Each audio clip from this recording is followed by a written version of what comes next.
লক্ষ্মীপুর ২ আসনের নবনির্বাচিত সংসদ সদস্য ও বিএনপির কেন্দ্রীয় নেতা আবুল খায়ের ভূঁইয়াকে ফুলেল শুভেচ্ছায় সিক্ত করলেন তৃণমূলের নেতাকর্মীরা। শুক্রবার বিকেল থেকে রায়পুর পাইলট বালিকা উচ্চ বিদ্যালয় মাঠ প্রাঙ্গণ পরিণত হয় নেতাকর্মীদের মিলন মেলায়। এদিন বিকেল ৪টে থেকেই উপজেলার বিভিন্ন ইউনিয়ন ও ওয়ার্ড থেকে খণ্ড খণ্ড মিছিল নিয়ে জড়ো হতে থাকেন বিএনপি ও অঙ্গ সংগঠনের নেতাকর্মীরা। সন্ধ্যা ৬টা পর্যন্ত চলে এই শুভেচ্ছা বিনিময়। একে একে বিভিন্ন ইউনিয়নের নেতৃবৃন্দ মঞ্চে এসে আবুল খায়ের ভূঁইয়াকে ফুলের মালা দিয়ে অভিনন্দন জানান।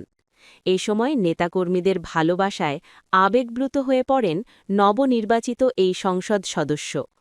শুভেচ্ছা বিনিময়কালে আবুল খায়ের ভূঁইয়া নেতাকর্মীদের ধন্যবাদ জানান এবং আগামী দিনে ঐক্যবদ্ধ থেকে এলাকার উন্নয়নে কাজ করার প্রত্যয় ব্যক্ত করেন। সাধারণ মানুষের অধিকার আদায়ে তিনি সব সময় পাশে থাকার আশ্বাস দেন। গতকাল সংসদ নির্বাচনে আমাদের নেতা গণবান্ধব নেতা আবুল খায়ের ভূঁইয়া তাদের শেষে জয়লাভ করেছে। ইনশাআল্লাহ তাকে সাধুবাদ জানানোর জন্য, তাকে ফুল দিয়ে বরণ করার জন্য আমরা এখানে এসেছি। কোথা থেকে আসছিলেন?